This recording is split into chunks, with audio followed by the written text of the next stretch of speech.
When the right people come together at the right moment, when they care almost as much about winning as they do about each other, they can become the best of the best.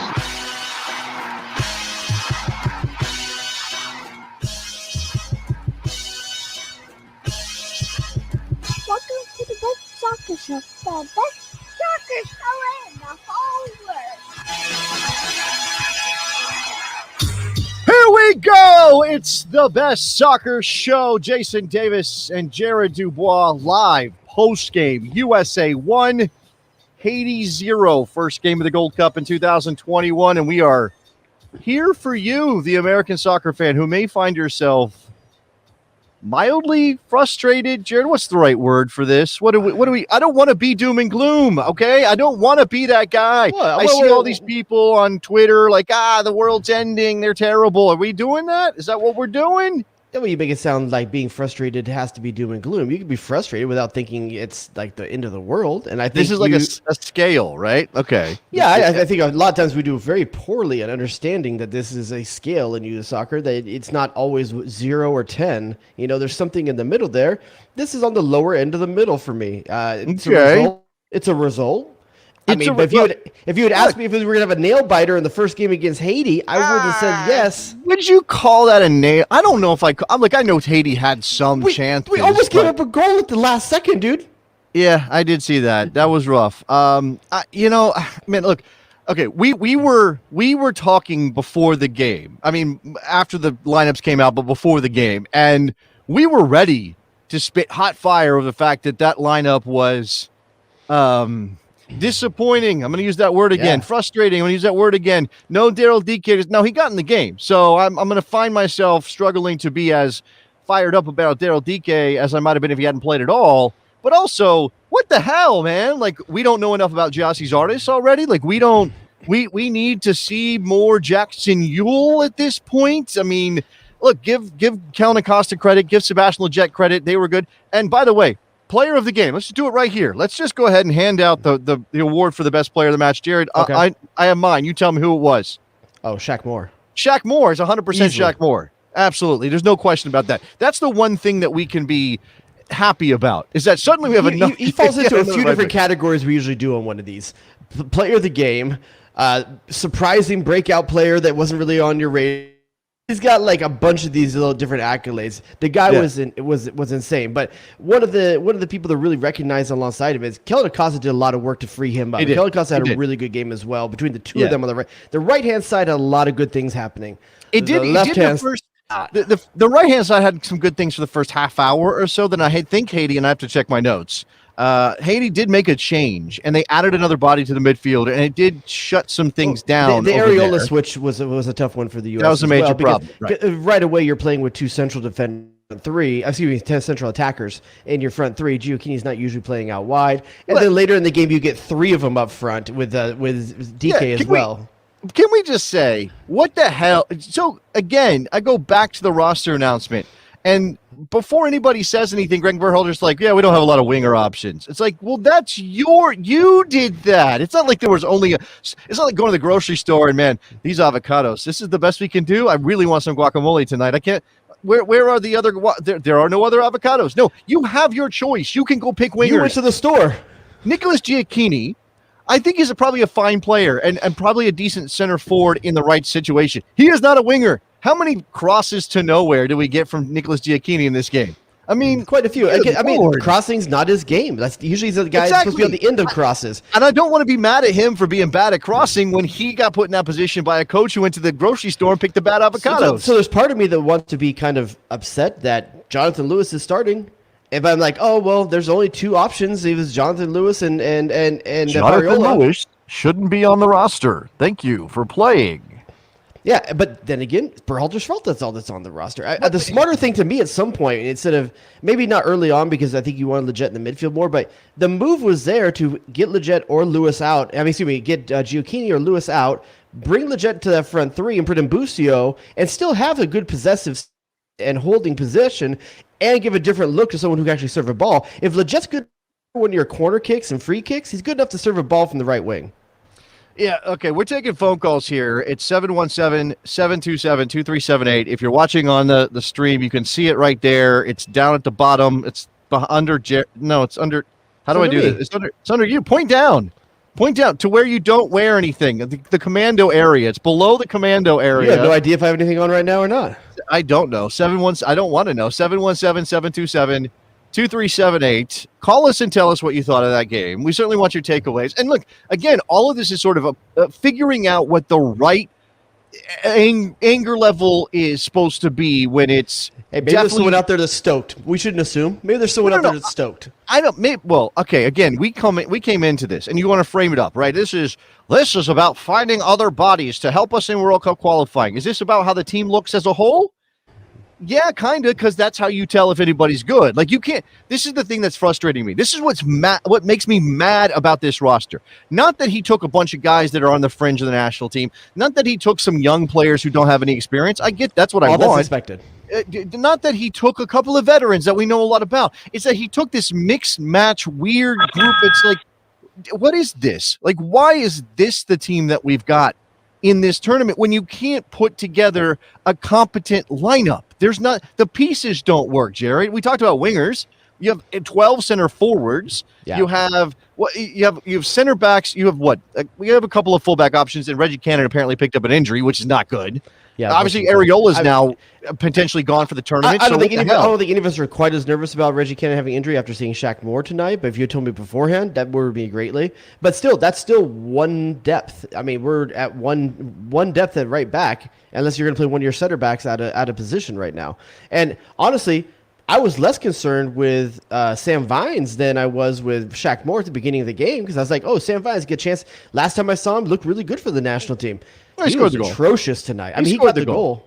I want to say that I think and then he didn't do anything else good from the next that point on. think Sam Vines was decent for the first half hour, like a lot of things, and then it kind of went sideways for him. They're all over the place. There were, I saw this too. Like, oh, it's the first time they played together. Yeah, that's true. This group hasn't played together. I'm not sure Haiti's been running like multiple training sessions, every week for the last 6 months to get ready for this. And I'm not saying Haiti was good. They weren't. Haiti also was missing 5 players because of COVID-19 protocols. So good on the counter, though. Good on the counter. Give him credit. Yeah, well, Haiti's good on the counter. No. Good on the counter in putting themselves in a position to waste a pass or hit a bad shot. That's what they were good with, except that last sequence at the end when apparently everybody's legs just went out and we didn't know how to defend anymore. This comment right here by Steve, though, buddy Steve Store here. Well, if you want to play Vines, you need to absolve him defensive responsibility.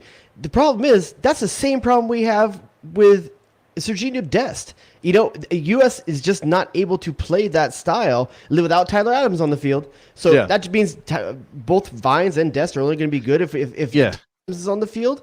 We got to have better. And granted, they got the shutout today. Credit to Miles Robinson. Credit to Walker Zimmerman. Good defensive strategy with them. But at the same time, I mean, that left side was leaking. Everything good was coming from that left side of the U.S.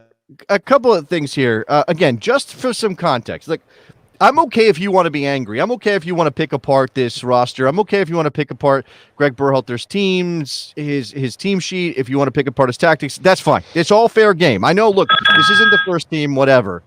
I don't know what that is, by the way. We got some weird ringing that's happening. I'm not. Is there like a train to the phones? Maybe Nick's trying to tell us to go to the phones. I don't think that's Nick, but we'll go to the phones. Let's go to Matt from Youngstown, who wants to pose a question. Is this a pick your poison, Matt? Are you giving us a pick your poison? I believe so. So I think Southgate might be available soon. Would you take him over Berhalter? Okay, hold on. First of all, do we think Gareth Southgate gets fired because his team lost in penalty kick? Now, there is an argument about why are you putting Jadon Sancho, Marcus Rashford, and who did he put on? Who else did he put on that moment? There was somebody else he put on. That was just those two. Saka, he put him on. He wasn't in the game, right? Oh, no, he put him on. He subbed him in at some point. Okay, yeah. So he put these 3 guys in who hadn't played. They're cold. They come in the match, and he's asking them to take penalty kicks on the biggest stage of their careers. What the hell, man? What the hell? Anyway, Jared, would you take Gareth Southgate over Greg Berhalter right now?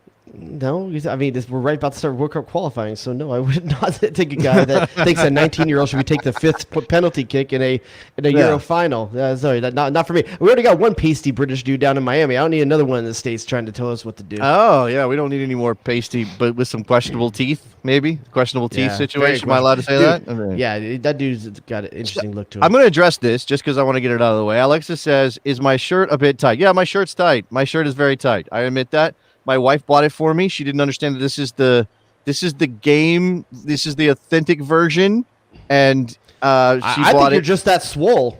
I'm not unswole on some level, but that's I can see that top shelf. There's a shelf right there under those pecs. I mean, that's pretty nice, dude. I don't have that. My shelf's not till. All right. Well, I'm. It's a constant struggle at this age. You know how that works. All right. I just want to address that. Let's go from Matt to Alan from Kansas City. He wants to talk about his local boy, about Gianluca Busio. What's up, Alan? So first off, Jason, it's been about 8 years since I called into one of your shows and talked to you.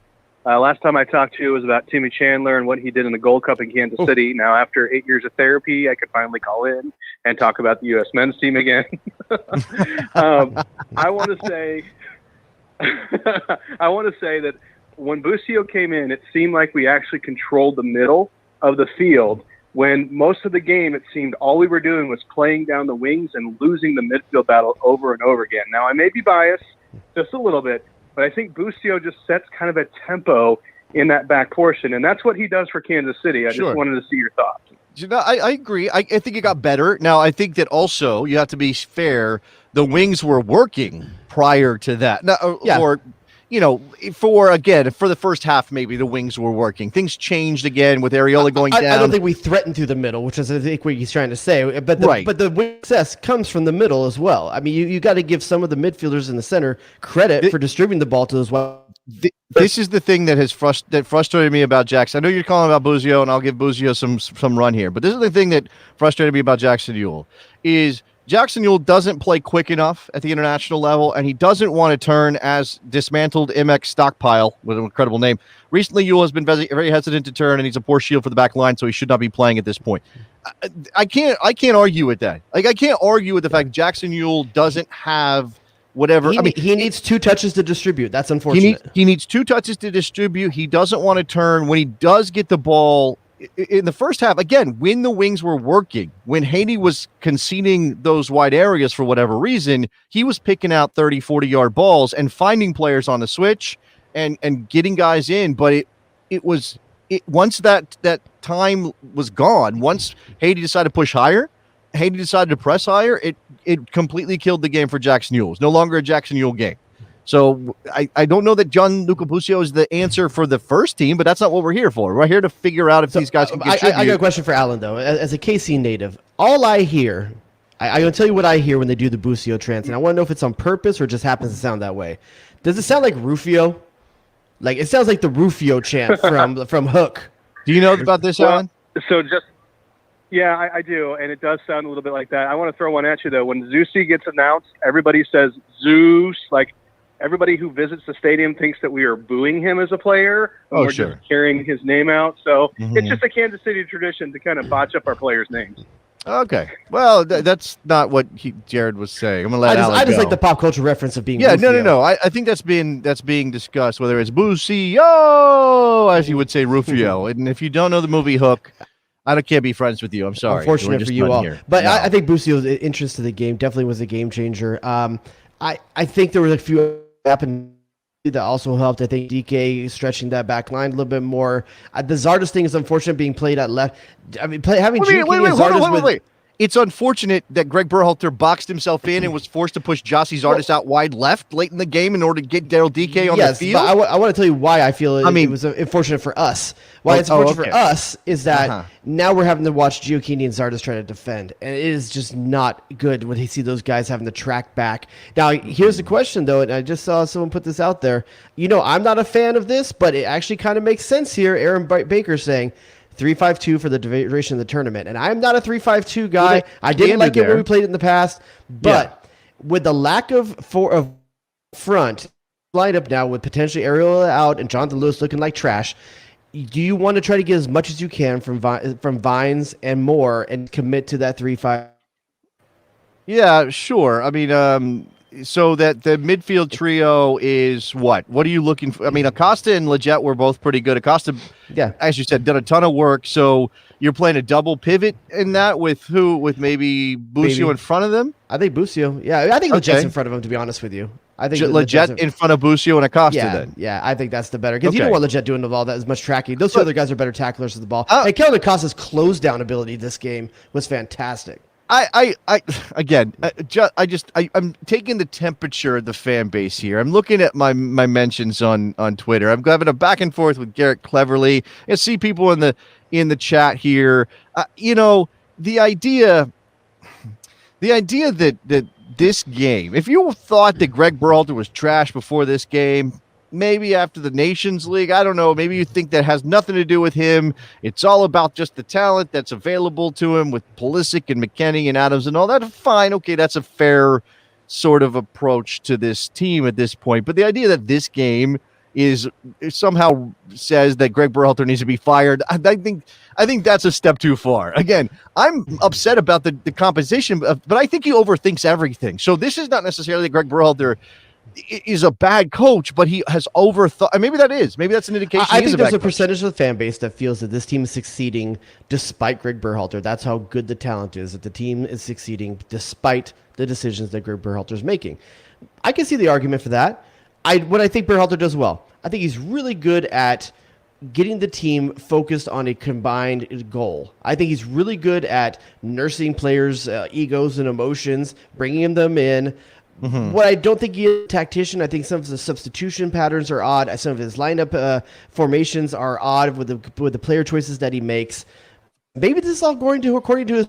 Maybe everything he saw tonight was what he wanted to see because, hey, I didn't really care about this game. I figured we get the win, so I wanted to see what happens when I put these players together. Because this cup doesn't matter, right? We already said this cup doesn't matter. I know that's the really hard thing. That's the mental gymnastics that are required here. Is the idea that how can you properly judge Greg Berhalter for anything that happens in the Gold Cup when the Gold Cup is a whatever? I mean, I'm trying to explain this to my wife, who is vaguely aware of anything that happens. Tell her I'm doing a show tonight. We're talking about the U.S. men's national team in the Gold Cup, and she's picked up the cue. She's like, oh, this one doesn't matter, right? I don't know how to respond to that. Does it? Kind of. Does it not? Also, kind of. U.S. Soccer has told us this doesn't matter because it's third tier. It's even probably fourth tier because I would have thought Olympics was even going to be above this as well. By the way, you want an example of why? And nobody who really knows this team or the situation of this summer or whatever is saying you should have called in Pulisic and Adams and McKennie for this. Of course not. Those guys can go off and jet ski or whatever they're doing, jump on top of big fish, whatever you need to do.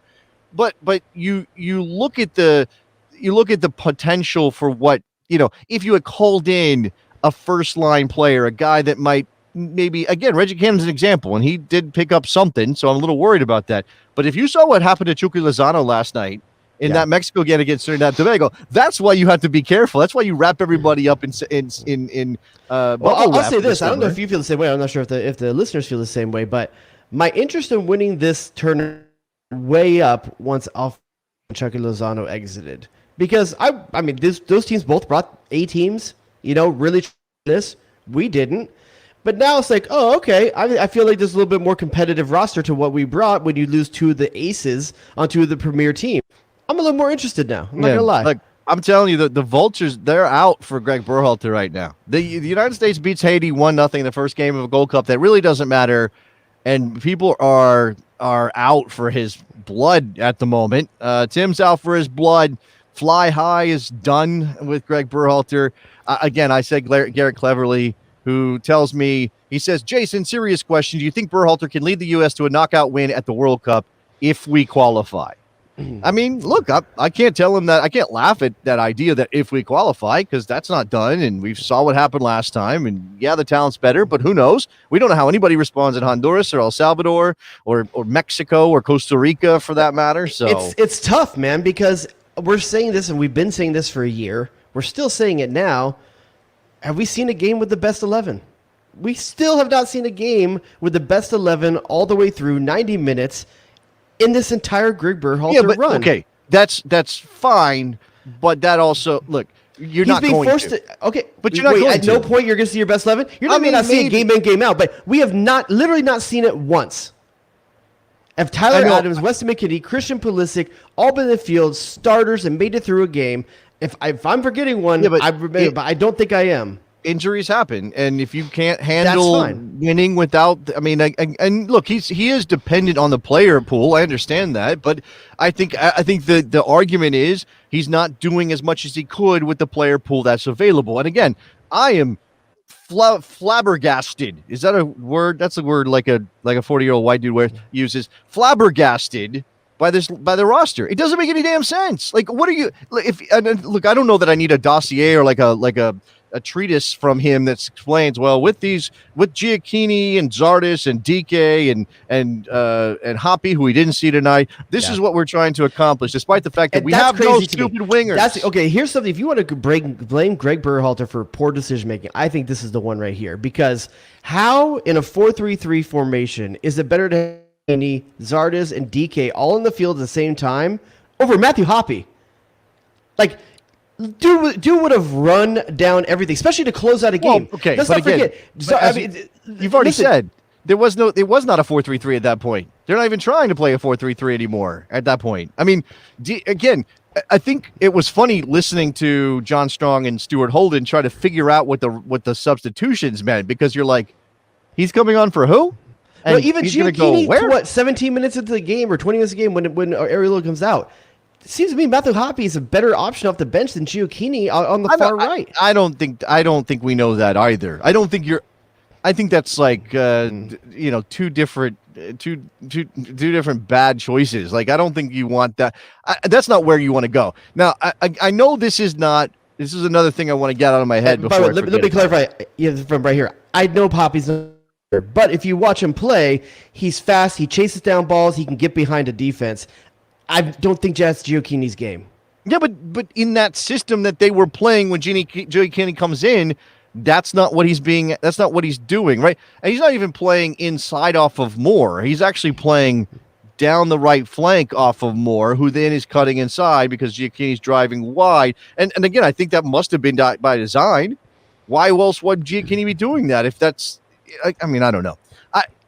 One thing I want to say. And I don't know that we have any of the Turner. What would it be like? The Turner team Turner? I don't know whoever the people are pushing Matt Turner and extremely Hoochies? hard. The Turner and Hooch.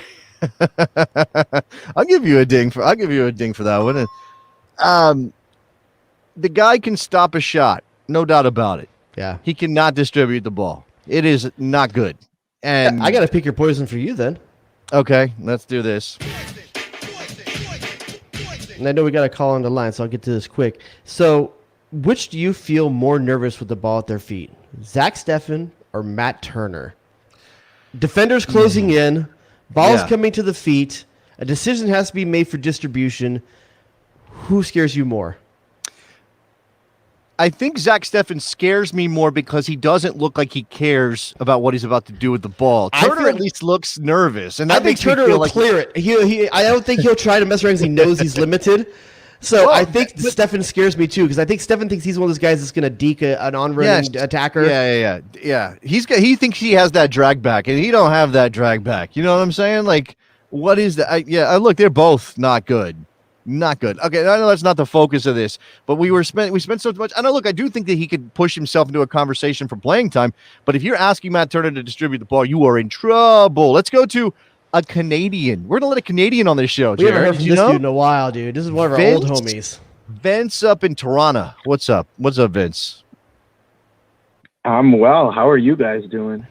I'm doing. We've been better. Yeah, sure. I mean, how do you feel about being the odds-on favorite to win the Gold Cup right now? Wait, hold on a second. Let me say something also, but just in case people are catching up. Now, Canada did give up a goal to Martinique off a bad turnover at the back. First goal. But then they came back and scored 4, and everything was kind of fine after that. Obviously, we know that Alphonso Davies is not going to play in the tournament now. Go ahead, Vince. No, yeah, it was a slow start, and it's interesting to think about. I'm completely skipping over the fact. It's been ages, Jason, since I've called in. You didn't have a radio show last time I called in, and now I hear that you have one. So that's something. Jared, you have a radio Jared, show? But you know, Did you know Vince is telling you information? Dude, did you know Vince, I appreciate that. It's only in Canada? I don't think anybody can get me in Canada. I think you have to use some special equipment to like get around like a ham radio. the geographic restrictions. Yeah, go ahead, Vince. but yeah, no, you know what? That shaky start, you know, off of Mark Anthony K take turnover, and I don't know, like Jared, how much you've been following, you know, LAFC's fortunes, obviously as your direct rival, but he's been getting roasted over the coals every game by LAFC fans, and Canada fans have kind of been defending him, but he had a rough match, and you know, you kind of giving fuel to the fire, if you will, for the LAFC fans who've been dogging him the whole season. But yeah, you know, we showed we could score. And Jared, you mentioned, you know, odds-on favorite. You know, was it don't put that evil on me, Ricky Bobby? I believe that's the term. Yes. I don't trust us against the U.S. You know, up here in Canada, if you look at any of the Canadian media, we're always hyping up the 2-0 victory that we had back in 2019. But everyone conveniently forgets, you know, the return leg in Orlando when we lost 4-1. And like I don't know what it is. It's you know, no Davies. Where right now it seems everything's going through Tajon Buchanan, you know, which I'm cool with, but you know, he's still figuring things out. And I guess this feeds into the fact, guys, like just this one game against Haiti, I'm not taking that at face value as what the U.S. is going to be at the tournament. I think Berhalter mentioned that he wanted that experience, or you know, no, it was Matt Doyle who said that on Twitter, that it was obviously, you know, he was going for experience with this lineup. I can see him experimenting against Martinique, maybe getting, you know, DK to start, Busio to start. I'm interested in that game against the U.S. for sure with Canada, but favorites Vince, or whatever, I'm not ready for that. Vince, this is the frustrating thing to me. I don't think DK is the experiment. I really don't. I don't think he's the experiment, and I think that's the way Berhalter's thinking of it as well. Okay. Zardes is not the experiment. Like, I think that DK might not be the experiment. I mean, you can't really think of him that way when you don't have a lot of options at that center forward spot. But I also think that Berhalter, and this is just me trying to figure out what's going on. Okay, I'm not saying this is how I would do it, but my guess is that Berhalter didn't want to just drop. I don't know, he's played a little bit, right? But he didn't want to drop him in to his first real competitive match for the U.S. men's national team, even in Kansas City, even in front of a nice crowd, even against Haiti. I think that, and I also think that Mexico's experience against TNT might have spooked Greg Berhalter a little bit, because Mexico created chances like they always do, but they couldn't put the ball in the net. They lost Chucky Lozano to that injury. They just looked very Mexico, like lots of flash and no sizzle, or no steak, right? Lots of sizzle, no steak. And it's like, I think he wanted to get something solid underneath him. Now, it didn't come out solid. That sounds terrible. It didn't come out solid for him. Like, it came out messy and goopy, and now this is getting too far. Yeah. We're going down too bad of a road. But I mean, I think I hope he learned a lesson that he can't lean into experience in a team that really, the experience is not what's going to carry you through here. It's Do we still have Vince on the line? Because I want to ask him one question before we let him go. Go ahead, Vince. Vince, if Canada's not the odds-on favorite, in your mind, who is the team that you think Gold Cup? Who's the best team in the Gold Cup right now with the players that are now out? It still has to be Mexico, man. I know it's easy to kind of look at the TNT result and be like, oh, you know, I'm sure, you know, Mexican media is, you know, freaking out, but they freak out over everything. But it's you can't bet against that team. They brought their A squad. You know, Lozano's out, but you know, Funes Mori, he looked like a guy who should have had 2-3 goals. I don't think, you know, any other team is gonna keep him off the score sheet. No, Mexico's winning 9, this. You know, there's no doubt. The slow start against TNT or not, Chucky Lozano out or not, Mexico's going to win the tournament. I don't really think that. For me, and look, would you feel the same way if Alphonso Davies and Jonathan David were still healthy? I mean, was Jonathan David ever going to play in this, Vince, or was this a planned break for him, or was he supposed to play and we had an injury? So I'll just tell you that, and then I'll hop off. But just before we get to that, I just wanted to quickly say something. I know you guys are talking about, you know, Turner and Hooch. I'm sure you guys have said it before, but I'm so sad that Lyndon Gooch isn't progressing. Then you get Turner and Gooch. You know? God dang it. In David's case, apparently in June he played through a groin injury. I see. And he wanted to come for the Gold Cup, but it was agreed with Lille and everything. It's better for him to rehab for September. And, I'll leave you guys there. But, okay, September, guys, for all you U.S. fans, that's the goal. Not this Gold Cup. Base Greg's performance. If you want to hang him in September when stuff gets real. So, thank you guys. Love you guys.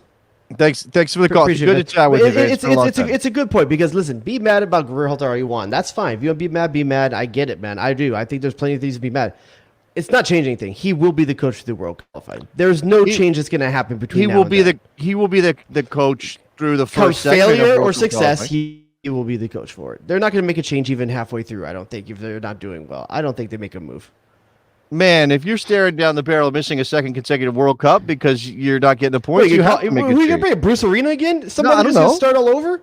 Bring Bob back instead of Bruce and do, I don't know. There's going to be somebody out there. To answer Vince's question, I think Martinique has been on a 3-year decline from his high when LAFC was running and he looked fantastic. I think the last couple of years he's looked steadily worse. I don't know why. But yeah. I mean, that's. Let's go to KP from New York. What's up, KP? Hey, first time, long time. I just wanted to talk about DK and the winger depth. Yeah. I'm a quasi-Orlando fan. I've watched all the Orlando games since DK's come back from Barnsley, and he hasn't looked the same. I listen to a lot of podcasts about U.S. soccer and the U.S. soccer player pool, and Tanner Tessman has a podcast, and DK was on it, and he said that he's been playing through a quad injury. Oh. And that kind of shows because he's kind of the way he runs, it makes me believe like he's running in mud. He just looks really lethargic out there. So I just want to, put that out there because from what I've seen of DK in Orlando and for the U.S., it just hasn't looked like the old DK to me.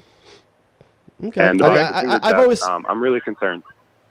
Yeah, I think I've always said I didn't think his speed was top notch. I think he's always looks lumbering a bit when he tries to get up to his top gear. Maybe there's the quad issue, like you're saying. I couldn't tell you, but if it's out of his mouth, that's interesting. I still don't think it stops him from. I think he realizes this is his tournament to solidify his spot with the national team. I don't think he's gonna let anything like that hold him back unless it really, really goes south. So I mean, I hope the best for the guy, but this is his chance. Otherwise, World Cup qualifying starts, and we're not going to get a chance to see 90 minutes multiple times for Daryl Dike. So go ahead on winger. Yeah. On winger depth, KP. Oh, yeah. I just wanted to add one last thing about DK. In the pregame show, they did say that Greg didn't want to play him too much because they have like a minute restriction or something like that. Load management is what they said. Mm-hmm. So that was what was said at the beginning. About the winger depth, I'm really concerned about the winger depth. Like you guys mentioned, we have strikers playing as the backups in that role. Personally, I would have called up Mueller over Lewis. I think Mueller would have done phenomenal off the bench. Lewis to me is more of an impact starter. He would have been better off the bench. But I think it was a big miss on having Mueller. I think part of the thing there, thanks for the call, KP, is that Mueller is largely, I'm trying to think, more of a right-sided guy, whereas Lewis is more of a left-sided guy. I think he can play both. To be honest with you. But listen, we were one winger deep at right. One guy goes down, all of a sudden Gioacchini's a right-sided winger. Here's a quote from Greg Berhalter after the game. He said, Nicholas Gioacchini, first of all, he said preseason he's not 90 minutes fit. We had to remove him from the game and move Jossie to the wing, so it was mixing and matching. But I'm going to say this again. Look, okay, I guess the thing about this is, do you really want to see Nicholas Gioacchini? How badly do you want to see Nicholas Gioacchini? I'm talking about you. I'm talking about Greg Berhalter, okay? Okay. How badly do you want to see Nicholas Gioacchini? How badly do you want to see Jonathan Lewis? How badly do you want to see, I don't know, a couple of these guys, all right? Guys who are, fringy, and maybe in the case of Lewis, a lot about already. Why are you taking a guy who's not 90 minutes fit and isn't a winger in a team where you've got 3 other center forward options, and the winger you're taking isn't even a starter for his MLS team? Now, I'm not the guy who's going to sit here and tell you don't bring MLS players, and I know there's some of those people in our comments. It's the Gold Cup in an off year. What do you want? It's going to be MLS heavy, but not the guy who's a backup at Colorado. What the hell? And here's the thing. That's my thing about Greg Berhalter, is that oftentimes what he says hurts his own argument. Like, if literally he's not been 90 minutes fit, but he's 78 minutes fit. That's why I put him in. Like, literally, you put a guy you know is not fit into the earliest possible sub you could have. It was only like 12, 14 minutes in. I can't remember what it was. It was early in the game. You're having to put a guy you know is not fit. And Matthew Hoppe, what does Matthew Hoppe think right now? I'm under all of these dudes in this game. He didn't play. Every other strike the guy brought played and played out of position.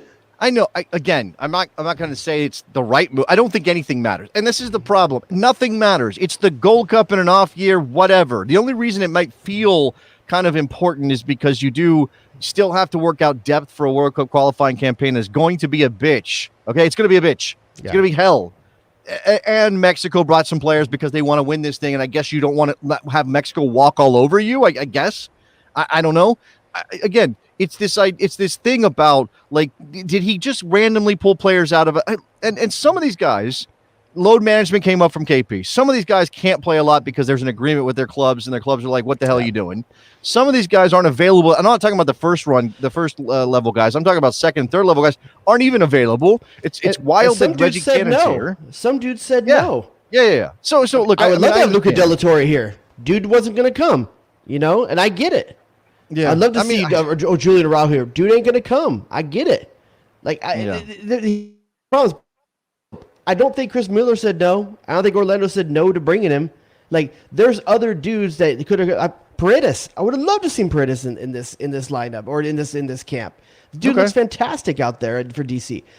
But listen, he made the decision he made, and I think we need to hold him to it. Some of these things don't seem right, but it's just hard to tell from one game. Yeah, no, and look, again, this is such a bottle event. Like, it's inside this little thing, and even though you're trying to pull out information so you can move these pieces, like when you go to those restaurants, they have little triangle things with the little pegs, and you have to make them jump, and you eliminate the pegs, and you have to get down to one peg. Like, if you jump these to the World Cup qualifying campaign, that's what you're trying to do. You're trying to get these players from the Gold Cup, which is like whatever, to the World Cup qualifying campaign. But we're going to judge you. And it's just visceral and emotional. I don't know I can't stop it, right? We're going to judge you on how you look. We're going to judge you on how you play. We're going to judge you when it takes that kind of performance to beat Haiti. Haiti is nearly there, and really you kind of bumbled your way. Look, there's some good moves from Shaq Moore on the right-hand side. I think it was Acosta who played the ball into Moore that set up Walker Zimmerman. Walker Zimmerman played a ball to Acosta. I think that's kind of interesting. I think that's the kind of conversation I'd like to have for a few minutes here. If you want to get in with a call and talk about something you want to talk about, 717-727-BEST. But I really kind of want to come down and start looking at a couple of these areas of the field we knew we had to pay attention to. So let's talk about the center back pairing, because that's one of the areas that we knew coming into this. Hopefully someone's going to step up and give us somewhat of an answer. Listen, we may not say that's the guy, but we say, that could be the guy, or that way. So of the center back pairings of Matt Robinson, Walker Zimmerman, what did you think, and which one do you think stood out more to you? Okay, I'm not going to decide anybody's the guy based on that game against Haiti. I know that. Absolutely not.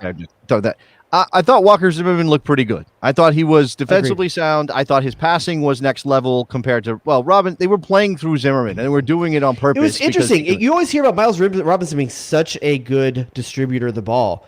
But it was really Walker Zimmerman that was taking the initiative to break that first line. May have been an experience thing. Yeah, well, it just may have been like Walker Zimmerman's the senior guy here. And look, I think they saw something on the right-hand side because they started using Walker Zimmerman to get Kellen Acosta, to get Shaq Moore into space. Did you see how often Shaq Moore was cheating forward, man? As soon as Zimmerman got the ball, he started going over and over again.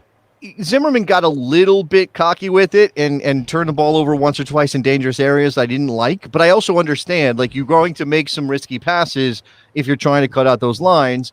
And, they can't be recycling the ball in midfield for 5 minutes because they hit those patches too. And it was very frustrating when you want somebody to make a pass. And if Yule's not going to turn and you have to wait on Gianluca Busio to do it, well, then, that's the thing that kept making me nervous over and over again. I like Walker Zimmerman stepping out of the back line and into the midfield to make plays, but that means Jackson Mule now has to fill that space potentially. And that makes me nervous when I see Zimmerman pushing out. And I will say this, and something I kind of forgot about with Walker Zimmerman that was apparent in this game too, is that dude's such a good threat on set pieces.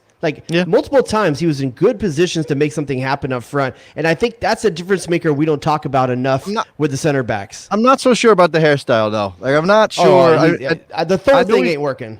I know he's in Nashville, but they had a shot of him coming down the tunnel, and everybody's wearing their masks. And I'm like, oh, is Breck Shea back? What's happening? What's going on? He's such a handsome man, though. I just wish he just doesn't need all the long hair. I guess when your name is Walker and you're in Nashville, you just kind of have to go in that direction. Like, you have to let the rockabilly thing ride, right? It's like if your something name's like Walker, that. how has your agent not gotten you to Rangers? But he's not from Texas, is he? Or is he from like Georgia but or something Scotland, like that? they think all Americans from Texas, so it works. That's right. And we all have massive guns. Like, I got my gun right here. No, I don't have my gun. So for Miles Robinson, solid outing. I think there was a couple times defensively he was getting beat over the top and got barely kind of like his speed allowed him to make up for a couple misplays positional wise over the top. Yes. But I don't think we got to see as much of him going forward in his ball distribution as much as we would have liked. I mean, we'll see over the next couple of games if there's more opportunity for that. If we're doing pass fail, because I don't think grading on a curve or grading on a A, B, C, D is the right way. We're grading pass fail for a player like that. Walker Zimmerman, you can grade him a little bit different. Yeah, Miles Robinson was a pass, absolutely. Now, okay, so, and again, we're not making any determinations about who's going to play in World Cup qualifying based on that game, but you saw at least two decent performances, and you could imagine they might build their way into. Certainly Walker Zimmerman I would trust in certain moments. My thing is I feel that Miles Robinson is the hipster pick for all the people that want to be too cool for school on Twitter about the US national team and stuff like that. Like, you know, when you look at it, like I would be like, Walker Zimmerman's better. How this works in soccer. He's younger, so that's why young is sexy. That's what this is all about. Now, Miles isn't like 20 years old, and there's plenty of people out there saying right now, why are you even talking about this? Chris Richards is the guy. He could be. Sure. Got half a season in Hoffenheim. Looked really good. Could be. He's over there. You need some time, though. I mean, we'll see. Schnitzel in Munich right now. Maybe he's going to go on loan again. What is schnitzel? I don't even think I understand what schnitzel is. It's a hammered flat, either chicken or beef that's deep fried, usually served with lemon juice on top. Oh, okay. I'm not really into schnitzel. Now I know that. Okay, it's really good. Actually, sure. I trust you on that. You wanted to talk center backs. Anywhere else on the field? What are we moving on? I think the other we want to talk about, we've probably talked on, and is striker. I don't think any striker did well for themselves and separated themselves today. I don't think we're talking about any of these guys as the answer based off the limited minutes some of them saw and the out of position nature that they're playing in. I don't know how much that's going to change. I think one good striker every game right now, you're going to be able to draw something from because one of them will be playing in position. Look, so you got. Zardes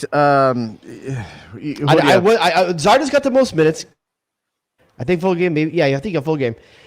I was not convinced by anything I saw from Gyasi Zardes. Oh, we don't need to talk about Gyasi Zardes. I like Gyasi Zardes as a dude, and I like that he puts in an honest shift.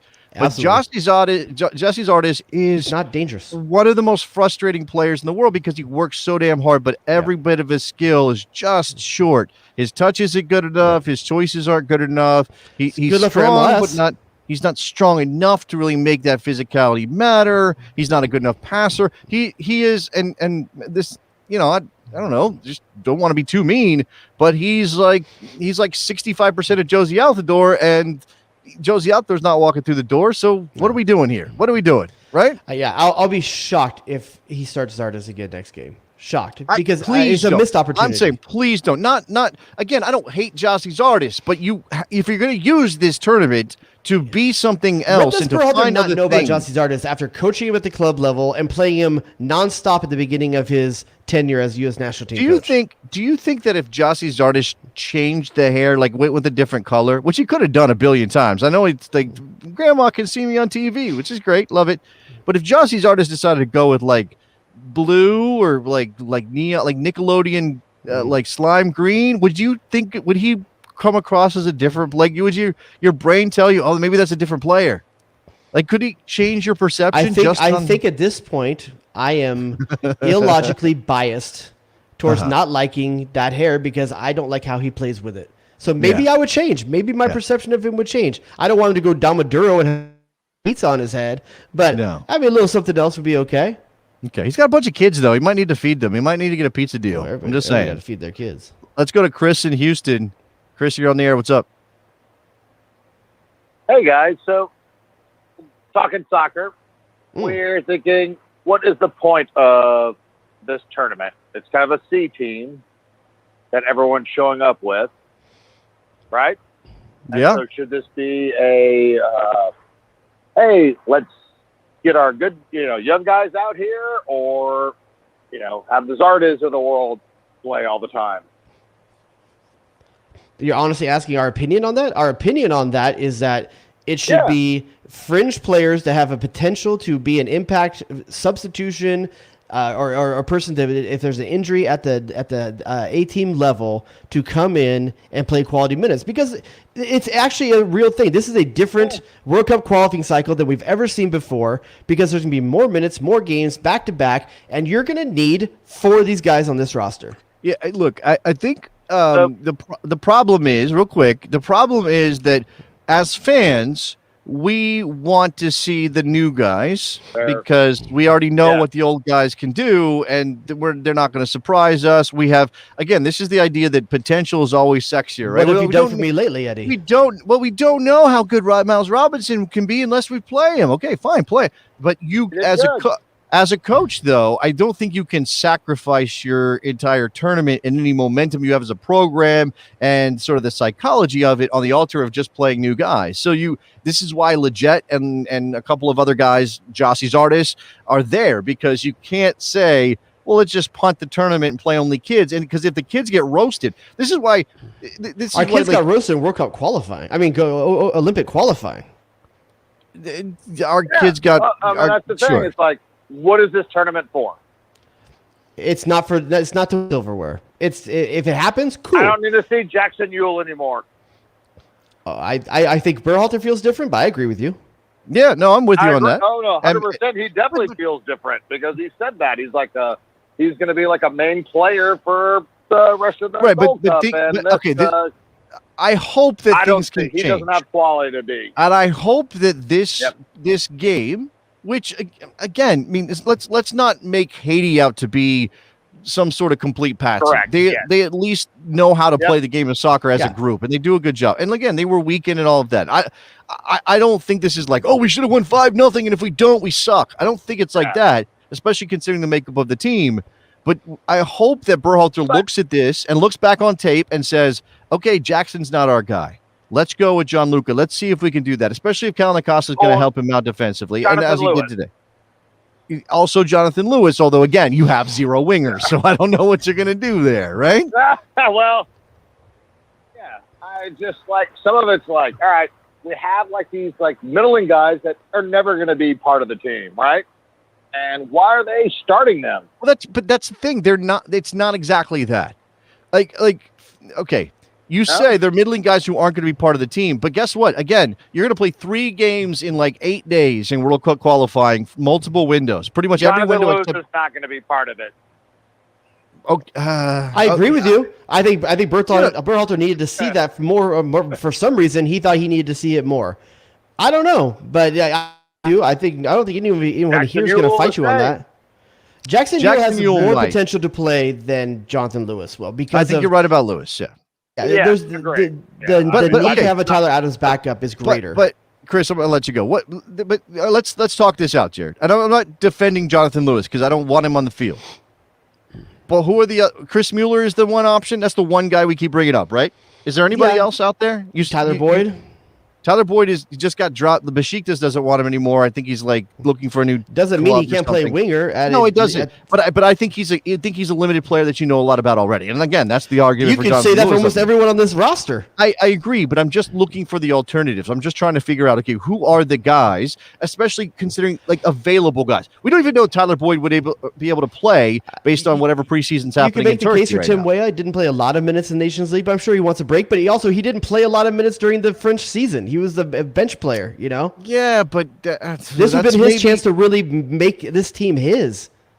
I hope there was a conversation about that. I don't know. Maybe people are saying Cade Cal. Cade Cal's a center forward, right? Or I guess you could play him. He plays a little bit of both with San Jose. Yeah, he drifts a lot. Okay, Caden Clark. Caden Clark just had his appendix out. That's part of the reason. I mean, I think that's part of the reason he's not here. Oh, Orange County says Terrence Boyd.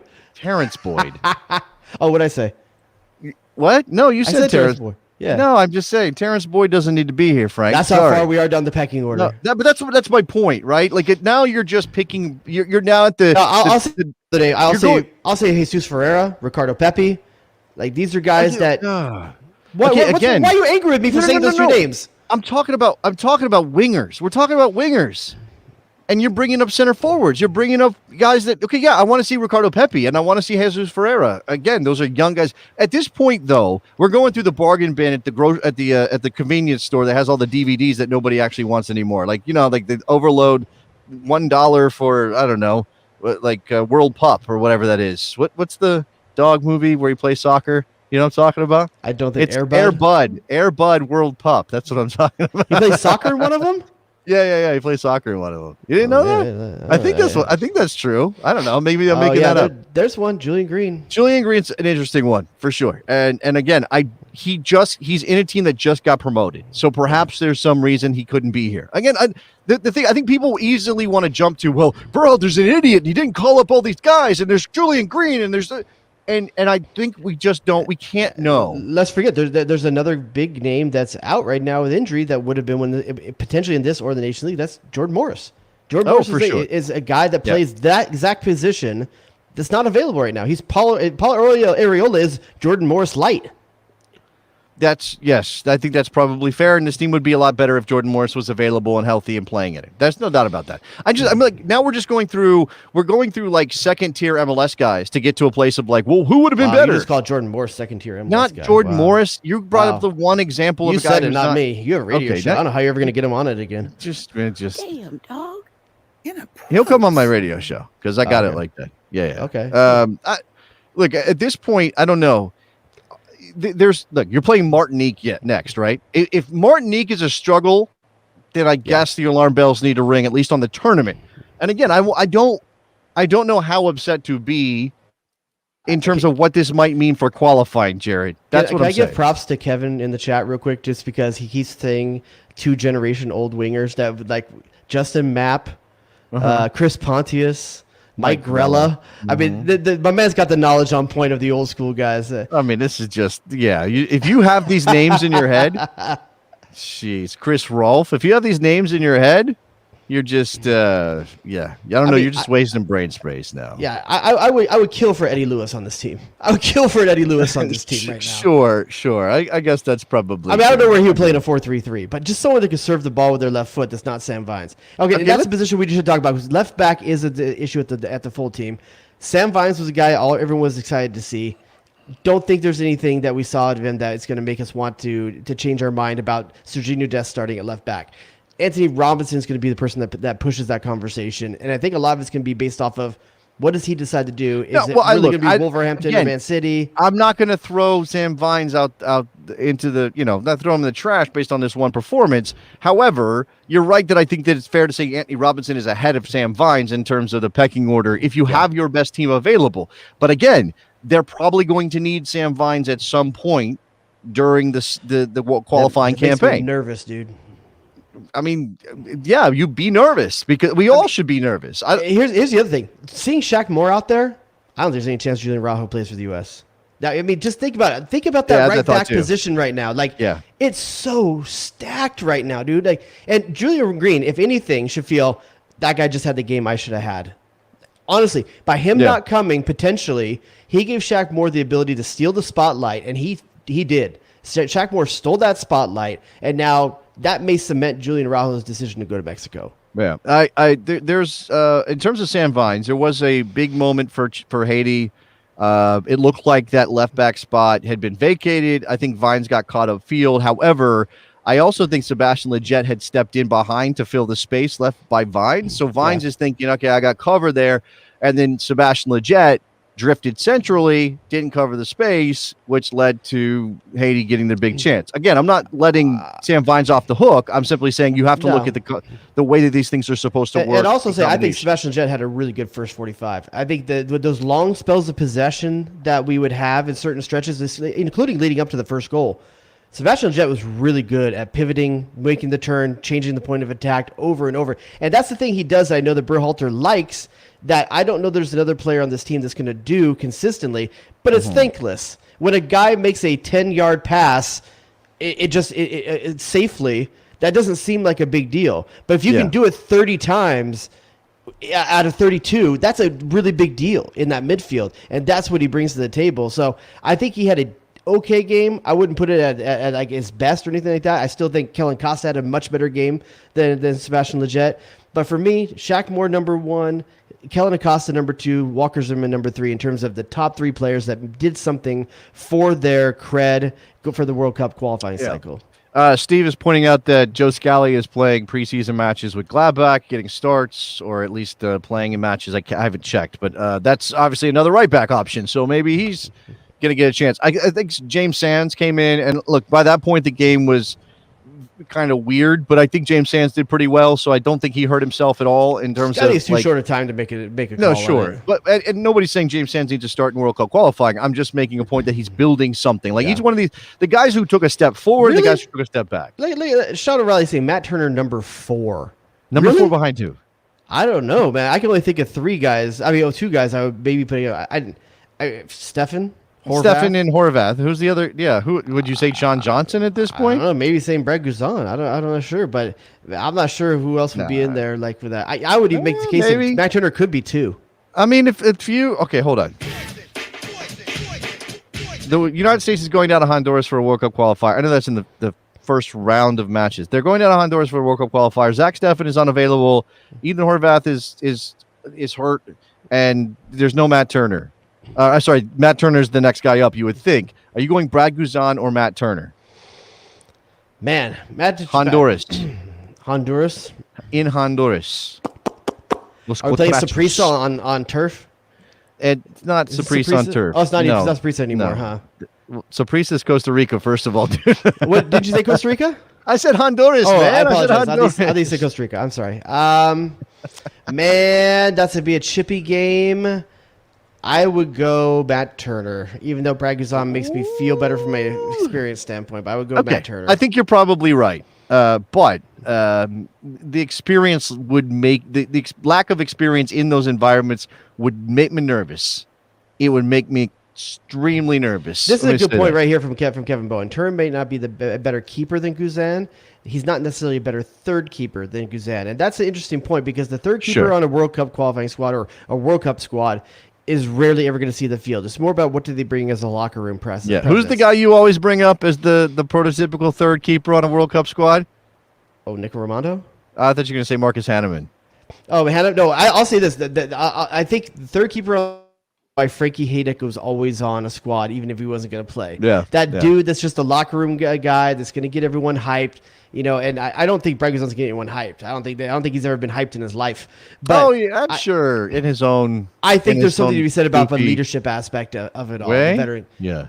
When your average team is going to be 23 and a half, like you need someone in there that's been around. All right, so USA Martinique is on Thursday. Canada will play Haiti that same day ahead of the game. So the United States right now second place in the group behind Canada based on goal differential. Both teams on 3 points.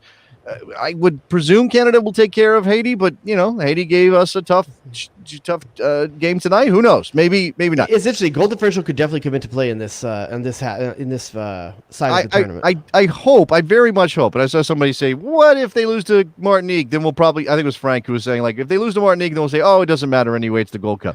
No. If they lose to Martinique, there's going to be some reaction to that. It doesn't matter, but it matters. I think I think you don't want to lose to a country whose flag, at least according to Google, and I have to look up the Martinique flag, is just France's flag because they're an overseas territory. I guess I just choose to get upset about Greg Berhalter if he loses with Pulisic, McKinney, Adams, these guys, John Brooks on the field. If you're losing with those guys on the field, there's something to be mad about. I think that if you're going to take shots at Berhalter for this, you have to balance it out with credit for what happened in the Nations League. And I know you can say they won in spite of him, whatever, but he still gets that credit for that team winning that game, right? I don't know. I know we've done a couple of these already. Can I do one more pick your poison for you? Sure. It's been a while since we've done more than one in a night, for sure. What's up? After one game of the Gold Cup, who's in a hotter seat right now? Tata Martino or Greg Berhalter? Whose fan base is more rightfully upset? Whose fan base is more rightfully upset? I think Mexico probably more rightfully upset because of the talent that they have. I mean, again, they're probably going to be fine. But if you struggle, and TNT's obviously not Haiti or Martinique. He doesn't get a pass for losing Chucky Lozano? No, actually think he gets dinged for bringing Lozano and risking Lozano, I think. I mean, look, that's fair. That's fair. You get Rogelio Funes Mori to come in. He's a talented player. That's a cap-tying situation. Now that he's whatever, you get him in. I understand that. Efrain Alvarez, cap-tied now for Mexico, played in that game last night. I guess it's whatever, but I was never going to not happen. Yeah, I mean, yeah, and look, this is a good that's a good shout from Mike. I mean, and this is you said fan base. I know you were specifically talking about the fan base, but Greg Berhalter works for a federation who's like, do we really want to make a change? Like, I don't know if we really. Mexico's like, we want to make a change. Screw up so we can make a change. We're gonna fire your ass. Yeah, U.S. Soccer is like, how many millions do we have to pay Klinsmann if we get rid of him right now? Ooh, let's let him play 2 more games. Oh, okay, now let's call Bruce Arena. This is what I wanted to do. From Turd Ferguson 97. Shout out Turd Ferguson. I love Turd Ferguson. United States Martinique on Thursday. What lineup are you putting out there? And I'm not changing the back line. Back line will be exactly the same as it was tonight. You're playing forward to back to start the game because I'm not sure Berhalter's going to do that, but it's there. Go ahead. I forgot. Hold on. I was thinking about the back before I thought about the front. Dang it. Okay. I think he does go to 3. I think he does. You are most of the time. You always think about the back before you think about the front. I'm sorry. I'm going to change to a 3-5-2. Okay. I think you'll go with. I'm going to go with Zardes, Zimmerman, Robinson, and Sands. That's gives the opportunity to see Sands. Yeah. And then with the wing backs of Vines and Shaq Moore. I think maybe George Bello. I would prefer George Bello get a chance. And I know, again, maybe he's not as high on the list for Berhalter as Vines, but he's played that wing back. You think he's going to play as a starter the first time he sees him? Against Martinique? Yes. I think it's very possible. Okay, I can see that. And then middle 3 is going to be Busio, Acosta, Leggett. Okay. And front 2 will be, I'll tell you what I want to see. What I want to see is DK and Hoppy. That's what yeah, I think this is like what we want to see. I am not going to argue. Like I said, I've already pushed for Bello over Vines just because we saw Vines tonight. And I think Martinique is going to be simpler. And I know maybe knock on wood, that's dangerous, whatever. It's the Gold Cup, anything can happen. But I think it's going to be simpler than this game against Haiti. So I throw Bello out there. I might make one change to that just because I kind of want to see what happened. Maybe you sit Leggett and you put Christian Roldan in there. Okay. I mean, I think we know Christian Roldan, but I think he's played fairly well. Yeah, no, it's true. We do. Maybe if you're taking a look, why not? I think Roldan's been fantastic for Seattle. I just don't know if it translates for him. And that's the thing. And he has been playing higher up the field as more of an attacking player. He gets to play a really free role with Seattle. I don't think he'll be able to do He's playing the Nicolas Ladero role. That role doesn't exist for the U.S. men's national team. So there is that. I think it's fine for Matt Turner to play again. It's Guzan and Johnson, so I'm not interested in seeing either one of those guys. Again, Reggie Cannon we know, and he's hurt anyway. Donovan Pines maybe is a substitute. So as you said, James Sands with the start for me. We've worked through I could maybe make an argument for Williamson over Acosta to start the game. Listen, I don't want to overwork Acosta. I mean, maybe you give him a rest so you have him available for the Canada game. I was just telling you the 11 I'd like to, not thinking about the Canada game. No, I think you have to think about the Canada game. And I also think you want to see these players in a week against a weaker team in Martinique. I think that's the opportunity you have to play Eric Williamson from the start.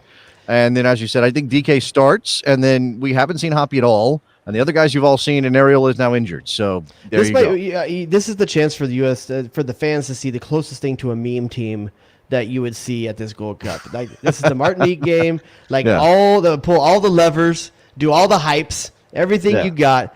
they can be in this game, you know, and you can always chalk it up to like, listen, if you win 1-0 against Martinique, no one's gonna be happy, but all these fanboys get to see all their little hype machines. Let's do that. Since you did, I know you switched to a 3-5-2, and it's very possible that he rolls that out. It was what we saw at the end of the game tonight. There's just no wingers. There are no wingers, and that's the problem. If he does play 4 at the back, do you have a lineup that would even conceivably work? Because now, again, he's sort of boxed himself in on formation now. So what would you do if you had to play 4 at the back? I think if you 4 at the back, man, I know he says he doesn't want to play 2 up front, but he'd play 2 up front if it's a 3-5-2, wouldn't he? Right? Yes, and he said he wasn't going to do it, and he did it. Again, it didn't make any sense that he wouldn't with the center forwards he has on the team. When's the last time the United States or anybody, for that matter, played a 4-4-2? I mean, defending wise, I guess that happens, but 4-4-2. You might be able to see like a 4-3-2-1. I don't know, like a Christmas tree, but I just don't think that's the not players gonna are there happen. for that either. I don't think the players are that. If you play 4 back, I think it's gonna look very similar tonight. If I was gonna do that, I would put the same 3 in the middle that I said before: Busio, Roldan, and Calvin Acosta. I said I'm not looking at the Canada game. I'm just saying what I would like to see if we played a 4-man back line. Yeah, I know if you're trying to build something, but again, I do think you have to rotate pretty heavily, especially now that Areola is out and you don't have him at all. And Reggie then Cannon front 3. If we were gonna play 4 in the back, I would put Sebastian Jet as one of the front 3, with DK and probably Hoppy. Okay. I can see that. Okay. You're desperate for wingers. He's the closest thing you can get to playing a winger out there. You're right. Yeah. That's true. And so your midfield then is Busio, Roldan, and Acosta. And I'd be okay with Williamson instead of Acosta to rest him for Canada. Yeah. Okay. Yeah, I can see that. Again, if you're just doing a full rotation team, and you're not worried about your goalkeeper, obviously, then it's Bello. I don't think you're going to start Donovan Pines at center back. I don't think so. I think Walker Zimmerman's going to play every minute of this tournament. I think you need to find as much about Walker Zimmerman as you can. Yeah.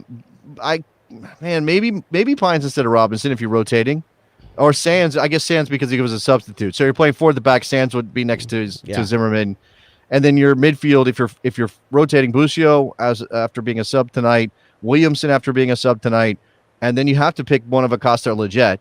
Or Roldan.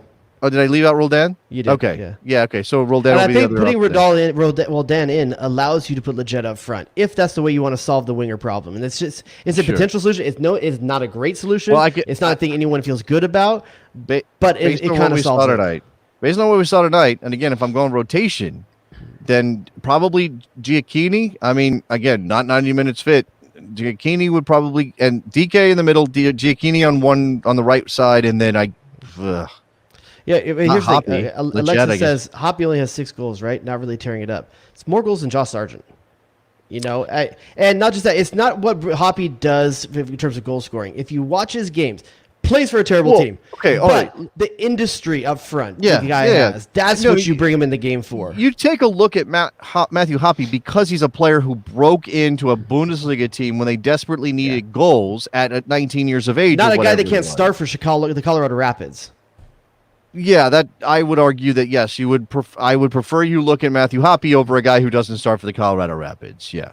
That would be my suggestion. I'm not saying it's perfect. There's no perfect solution because we don't have any wingers. There's no perfect solution. It's just about how do you want to band-aid or splint this problem. All right. This is normally where we do other business. I know this is a weird one because it's a post-game show, and so it's all about this one game. We didn't do any other stories anywhere else, and there are some transfer rumors. Yunus Musa to Barcelona. We don't have time for it. It's not going to happen anyway. Valencia says they're not going to do it. I mean, the big ones are Tanner Tessman and Busio going to Serie A. Yeah, well, Tessman looks like it's done. Busio's not done yet, but we'll see if it gets there. And is that American ownership at that club?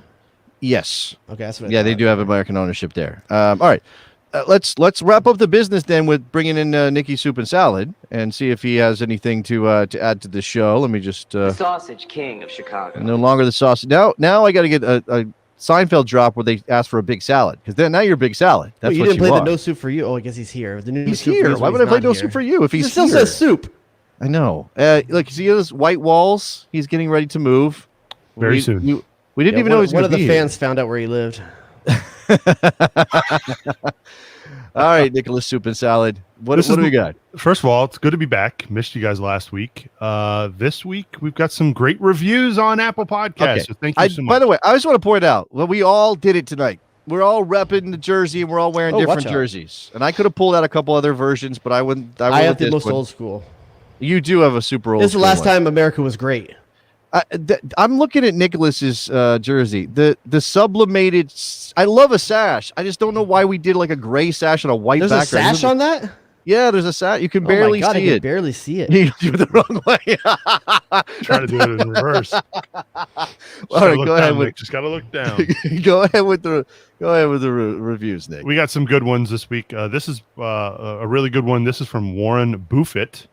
Jason has a radio show. Still here. That's his review. Just 2 words. Still here. So that's a good review from Warren. I don't like it when mentioned in a review. You don't like it when you don't get mentioned? Yeah. No, I don't like it. No one ever does a solo Jared review. What would it be? Jared has anything they want to say. Pool. Jared has, yeah, okay. Jared plays disc golf, frisbee. Damn right. I shot even par last week. Yeah, okay. We got this one from Calvin. I got to get it out of my TikTok, by the way. It's infiltrating my TikTok. Nice. Enough with it. Enough. You're welcome. All right. This one is from Calvin from Denver. Says, a mandatory listen for U.S. soccer fans. Jared and Jason are the Shaq and Kobe. Sexton, Ulibarri, and Coling. Xavi and Iniesta, Jordan and Pippen of the U.S. soccer podcast landscape. Never a dull show that drops hit, the laughs are real, the pop culture fountain is very youthful, and the chain-slamming daddies of U.S. soccer never disappoint. From MLS to Americans abroad and everything in between, they hit the big stories and cover details that other shows miss. If you like soccer in America, you must listen to this show. It's called the best soccer show for a reason. God bless Nikki Soup and Salad. Oh, no, they stuck 2 disc golf references in there. I'm going to tell you right now that there's going to be fights over who is who in some slackage at some point. Jordan and Pippen? Who's claiming who? Kobe, it was Kobe and wasn't it? Kobe and Shaq was the first one, but he said Jordan and Pippen also. Oh, he did Pippen as well? Yeah. Pippen's been off the deep end, so I don't know. Well, we got one more review. This is from the author TX. The headline is Michael freaking Orozco Fiscal. This trio does some fantastic work. Jared's always pushing in the erroneous hot takes, and Jason reels him back in like a Goliath fish getting ridden by Christian Pulisic. I'm a grouper? But luckily, they have the Sausage King there to make sure it's all done as smoothly and humanely as possible. Thank you so much. He said you had erroneous hot takes. Does that mean like I can't spell erroneous? Erroneous. I thought he said at first. Nick said I thought he said Rhodius hot takes. That would have been better for you. I could deal with that, but erroneous? Hold on, he did get a mention. I know Mike and Philly's around here somewhere. So that is old school. We did get some folks who chimed in recently saying, hey, what if we don't use Apple Podcasts or have access to Apple Podcasts and want to leave a review? Well, we have set up an email address where you can actually email those into us now. We're not going to give them Jared's number to text those to him? Please don't. No? Please don't. That's not? Okay, I thought that was They'll all be about you guys and barely anything about me. I don't want to hear that stuff. Anyway, if you want to email those into us so that we can read them on the show at the end, get in touch with us. bestsoccershowreviews@gmail.com is where you can send those to. And then we'll artificially add them to Apple under like false names. Oh, we should do that for sure. Yeah. Yeah, we got to do like the thing when the net neutrality rules were getting changed, and the guy was running it like faked all the responses. All right, that's too deep for people. I get it. You should check out our Patreon at patreon.com/thebestsoccershow. There is a Slack. It's got a community. It's people talking about soccer and beer and other various activities and things. Jerseys. People are like swapping coming stuff. Up soon is travel to away. Coming up, some of that's being arranged for people are working that on like meetups. There hasn't been one in a little while, but poker night. There was just a beer swap and a watch party with that, and bonus shows. Bonus shows, and tonight's kind of late. I'm not sure if one's happening tonight right now. I don't think the next one's happening, but the last bonus show is an all timer. Should carry you through for a little while. What else? Am I missing anything? What else? I think so. I mean, that bonus show, I guess. You find out what Nick's AOL instant messenger screen name was in college, and it's amazing. It's fantastic. Yeah. That's not even the best part. There's a few good parts in there, but that's the cleanest one I can talk about. Oh, that's the cleanest one. Yeah, I told my wife that something that came up on that show, and I said a word to her in Spanish. Like, Jared brought up this word, and I said, I know what that word is, and her eyes got open. She knew? Sure, of course she knows. Yeah, I didn't know if it was this slang in Puerto Rico or not, but when I thought about the next bonus show, I will get my book out I did of the correspondence my wife and I did. And when the first time we met, and I'll read like maybe the first couple just to tell you. I'm not going to it, but like I'll maybe read the first couple so you can see how we met and what we wrote back and forth to each other. Yeah, I got some ideas. We got some ideas for the bonus stuff, and patreon.com/thebestsoccershow. Just a couple bucks to get you access to the bonus show and the Slack and everything else. And if you pay just like a couple bucks more, you get the video version of the bonus show. And that's a next level thing too. Oh, you get to watch me eat. Yeah, that's definitely the sell. Is there any other business? We're done here. We'll reconvene at some point. I'm on my anniversary weekend next weekend, but so we won't have a show next weekend. But I'll see if I can talk to Jason into doing a show during the week this week. Maybe that might be possible. I'm leaving for Puerto Rico on Saturday, so we'll see how all that goes down. So anyway, just subscribe on YouTube and on Apple Podcasts and wherever else you get your podcasts, and you'll be good to go. And that's it. All right. Anything else? All right. We're out of here. Talk to you guys later. Bye.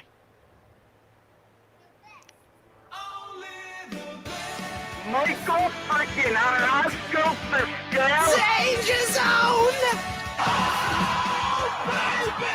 baby! You feel respect for the Gegner. You shut your mouth when you're talking to me. The Sausage King of Chicago. Oh, it's incredible! The horror show. What are we doing? Damn, dog, that's in a approach. Danger zone! Get to the chopper! Who asked those questions?